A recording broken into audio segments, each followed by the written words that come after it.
जय हिंद साथियों, स्वागत है आप सभी का आपके अपने YouTube channel target with Ajit में। तो साथियों, आज की इस क्लास में हम डिस्कस करने वाले हैं 23 अगस्त के उन सभी महत्वपूर्ण करंट अफेयर्स के बारे में जो कि आप सभी की आने वाली परीक्षाओं के लिए मोस्ट इंपॉर्टेंट हो जाती हैं। तो वीडियो को इन तक जरूर देखिएगा क्योंकि दिए गए सभी क्वेश्चंस एग्जाम ओरिएंटेड और सिलेक्टिव हैं।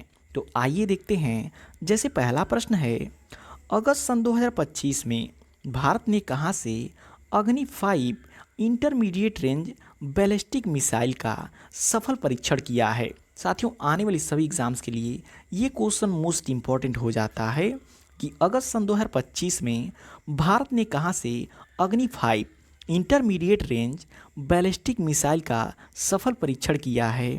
तो याद रखिएगा, चांदीपुर ओडिशा से। कहां से? चांदीपुर ओडिशा से। यदि डिटेल में समझें तो भारत के रक्षा अनुसंधान एवं विकास संगठन डीआरडीओ के द्वारा इस श्रृंखला की मिसाइलों का विकास किया गया है, जिसके रेंज की बात करें तो 5000 किलोमीटर से अधिक इसकी रेंज हो जाती है। तो रेंज साथियों इम्पॉर्टेंट है, रेंज भी आपकी परीक्षाओं में पूछी जा सकती है। नेक्स्ट क्वेश्चन है, अंतर्राष्ट्रीय आतंकवाद पीड़ित दिवस 2025 कब मनाया गया है? साथियों, ये भी क्वेश्चन आने वाली परीक्षाओं के लिए मोस्ट इंपॉर्टेंट क्वेश्चन हो जाता है कि अंतर्राष्ट्रीय आतंकवाद पीड़ित दिवस 2025 कब मनाया गया है? तो 21 अगस्त को मनाया गया है। डिटेल में समझें तो संयुक्त राष्ट्र महासभा ने वर्ष 2017 में इस अंतर्राष्ट्रीय दिवस की स्थापना की थी। वर्ष 2025 में यह 8वीं बार मनाया गया है। तो एग्जाम में क्वेश्चन ये भी पूछा सकता है कि अंतर्राष्ट्रीय आतंकवाद पीड़ित दिवस 21 अगस्त 2025 को मनाया गया है, ये चौथी बार मनाया गया है? तो 8वीं बार मनाया गया है। ऐसे भी परीक्षा में क्वेश्चन पूछे जा सकते हैं। अब बात करें साथियों अगस्त मंथ के इम्पोर्टेंट डेज की, क्योंकि अगस्त मंथ में जितने भी इम्पोर्टेंट डेज हैं उनसे एक क्वेश्चन आपकी किसी न किसी परीक्षाओं में पूछी जा सकती हैं। बात करें 1 अगस्त की तो राष्ट्रीय पर्वतारोहण दिवस मनाया जाता है और वर्ल्ड वाइड वेब दिवस के रूप में भी मनाया जाता है। 6 अगस्त की बात करें तो हिरोशिमा दिवस। 7 अगस्त राष्ट्रीय हथकरघा दिवस। 8 अगस्त भारत छोड़ो आंदोलन दिवस। 12 अगस्त अंतर्राष्ट्रीय युवा दिवस और विश्व हाथी दिवस भी मनाया जाता है। 14 अगस्त को बात करें तो विभाजन विभीषिका स्मरण दिवस मनाया जाता है। 20 अगस्त को अक्षय ऊर्जा दिवस, सद्भावना दिवस, विश्व मच्छर दिवस के रूप में मनाया जाता है। तो इन सभी को साथियों यदि आप याद रखते हैं तो किसी न किसी परीक्षाओं में यहाँ से एक क्वेश्चन आपको देखने को मिल जाएगा।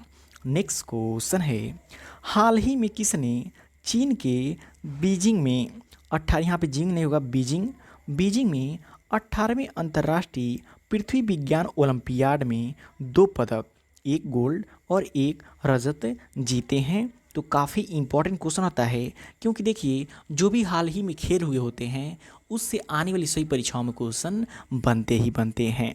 तो याद रखिएगा, रियांश गुप्ता ने हाल ही में चीन के बीजिंग में 18वें अंतर्राष्ट्रीय पृथ्वी विज्ञान ओलंपियाड में 2 पदक जीते हैं, 1 गोल्ड और 1 रजत। इसलिए क्वेश्चन मोस्ट इम्पॉर्टेंट हो जाता है। तो साथियों देखिए, जो भी क्वेश्चन हमने लिए हैं वो एग्ज़ाम ओरिएंटेड हैं और एग्ज़ाम में पूछे जाने वाले क्वेश्चन हैं। तो वीडियो की क्वालिटी कंटेंट आप सभी लोग को पसंद आ रहा हो तो प्लीज़ वीडियो को लाइक और शेयर करके चैनल को सब्सक्राइब जरूर कर लीजिएगा।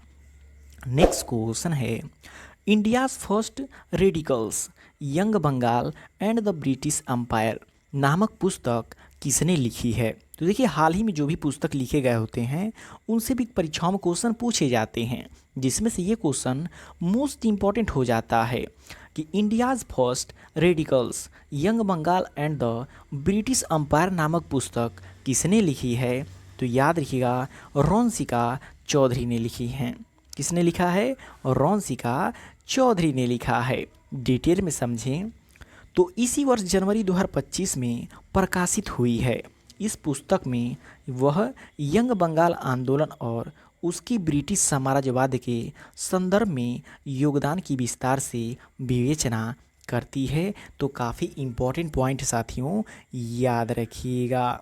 नेक्स्ट क्वेश्चन है, हाल ही में किसे दिल्ली का पुलिस कमिश्नर नियुक्त किया गया है? तो देखिए, हाल ही में जो कि दिल्ली की मुख्यमंत्री रेखा गुप्ता पर थप्पड़ कांड के बाद से जो कि हाल ही में दिल्ली पुलिस का नया कमिश्नर नियुक्त किया गया है, किसे? सतीश गोलचा को। किसे? सतीश गोलचा को नियुक्त किया गया है। यदि डिटेल में समझें तो वर्तमान समय में दिल्ली की मुख्यमंत्री कौन हैं? रेखा गुप्ता जी हैं। उपराज्यपाल कौन हैं? तो विनय कुमार सक्सेना जी हैं, जो 2022 से लगातार बने हुए हैं। लोकसभा की सीटें 7 हैं, राज्यसभा की सीटें 3 हैं। तो इन सभी पॉइंट्स को भी याद रखिएगा। नेक्स्ट क्वेश्चन है, हाल ही में प्रधानमंत्री नरेंद्र मोदी ने कहां पर औटा सिमरिया पुल परियोजना का उद्घाटन किया है? तो याद रखिएगा, गया बिहार में। बिहार के गया जिले में हाल ही में नरेंद्र मोदी जी ने औटा सिमरिया पुल परियोजना का उद्घाटन किया है। जिसके बारे में डिटेल में समझें तो प्रधानमंत्री नरेंद्र मोदी ने राष्ट्रीय राजमार्ग 31 पर औटा सिमरिया पुल परियोजना का उद्घाटन किया है। यह परियोजना गंगा नदी पर एक 1.86 किलोमीटर लंबा 6 लेन वाला पुल है। तो काफ़ी इम्पोर्टेंट है, लंबाई याद रखिएगा। नेक्स्ट क्वेश्चन है, किस राज्य सरकार ने प्रवासी श्रमिकों को वापसी के लिए श्रम श्री योजना शुरू की है? तो याद रखिएगा, पश्चिम बंगाल की मुख्यमंत्री ममता बनर्जी ने प्रवासी श्रमिकों को वापसी के लिए श्रम श्री योजना शुरू किया है। इसके बारे में डिटेल में समझें तो पश्चिम बंगाल की मुख्यमंत्री ममता बनर्जी ने श्रम श्री योजना की घोषणा की है, जिसका उद्देश्य प्रवासी बंगाली श्रमिकों को वापस लौटने पर आर्थिक सहायता और पुनर्वास सहायता प्राप्त करना है। और डिटेल में समझें तो इस योजना के तहत प्रवासी मजदूरों को 5,000 मासिक आर्थिक सहायता दी जाएगी, जो अधिकतम 1 वर्ष तक या राज्य में नई नौकरी मिलने तक यह उपलब्ध होगी। तो ये पॉइंट भी याद रखिएगा, शायद परीक्षाओं में पूछी जा सकती हैं। नेक्स्ट क्वेश्चन है, ओपन एआई में हाल ही में चैट जीपीटी गो कहाँ लॉन्च किया गया है? बात करें ओपन एआई ने हाल ही में चैट जीपीटी गो कहाँ लॉन्च किया गया है, तो हमारे प्यारे भारत में लॉन्च किया है। जिसका उद्देश्य क्या है? भारतीय उपयोगकर्ताओं के लिए एआई टूल्स को और अधिक किफ़ायती बनाना इसका उद्देश्य हो जाता है। नेक्स्ट क्वेश्चन है, हाल ही में कौन पैरा टेबल टेनिस में विश्व की नंबर 1 खिलाड़ी बनी है? तो ये भी क्वेश्चन इम्पोर्टेंट है, याद रखिएगा। भाविना पटेल जो कि हाल ही में पैरा टेबल टेनिस में विश्व की नंबर 1 खिलाड़ी बनी हैं।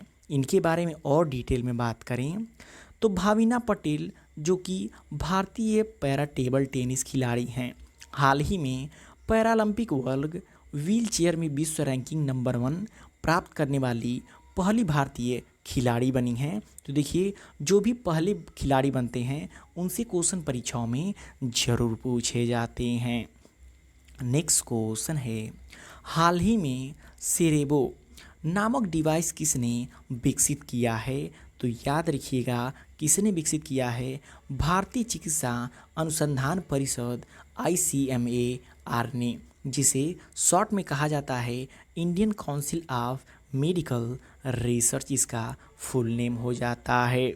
नेक्स्ट क्वेश्चन, राज्य सरकार ने 18 वर्ष से अधिक उम्र के व्यक्ति का नया आधार कार्ड न बनाने का फैसला किया है। तो याद रखिएगा, असम के मुख्यमंत्री हेमंत बिस्वा शर्मा ने 18 वर्ष से अधिक उम्र के व्यक्तियों का नया आधार कार्ड नहीं बनाने का फैसला किया है, उनसे छोटे बच्चों का बन सकता है। और लास्ट क्वेश्चन साथियों, भारत के निम्नलिखित स्वतंत्रता सेनानियों में से कौन द इंडियन स्ट्रगल पुस्तक के लेखक हैं? तो याद रखिएगा, सुभाष चंद्र बोस जी हैं। कौन है? सुभाष चंद्र बोस जी हैं। और लास्ट में साथियों बात करते हैं one liner important current affair की, जिन्हें हमने पिछली कक्षाओं में पढ़ लिया है। तो इसको एक बार मात्र एक शॉर्ट रिवीजन कर लेते हैं। तो पहला है, असम में नई पौधा प्रजाति हेप्टाप्लेरम अस्मकिकम की खोज हुई है। उत्तर प्रदेश के पहले ग्रीन हाइड्रोजन प्लांट का उद्घाटन उत्तर प्रदेश के गोरखपुर जिले में हुआ है। नोएडा की पहली महिला जिलाधिकारी मेधा रूपम बनी है। शशि प्रकाश गोयल ने उत्तर प्रदेश के नए मुख्य सचिव का पदभार संभाला है। World artificial intelligence conference 2025 Shanghai में आयोजित हुआ है। भारत ने चीन के नागरिकों को पर्यटक वीज़ा जारी करना शुरू कर दिया है। त्रिपुरा भारत का तीसरा पूर्ण साक्षर राज्य बना है, जो कि काफ़ी इम्पोर्टेंट है आने वाली परीक्षाओं के लिए। बिहार में एशिया रग्बी अंडर-20 सेवन्स महिला खिताब चीन ने जीता है। और भारत ने 100 गीगावाट सोलर फोटोवोल्टाइक मैन्युफैक्चरिंग क्षमता हासिल की है, ये भी काफ़ी इम्पोर्टेंट है। और लास्ट पॉइंट है, फीडे शतरंज विश्व कप 2025 की मेज़बानी कौन करेगा? तो भारत करेगा। तो साथियों, ये रहे 23 अगस्त के वे सभी महत्वपूर्ण करंट अफेयर्स जो कि आप सभी की आने वाली परीक्षाओं के लिए मोस्ट इम्पॉर्टेंट हो जाती हैं। तो वीडियो आपको कैसा लगा कमेंट करके फीडबैक जरूर दीजिएगा, और वीडियो पसंद आए प्लीज़ वीडियो को लाइक और शेयर करके चैनल को सब्सक्राइब जरूर कर लीजिएगा।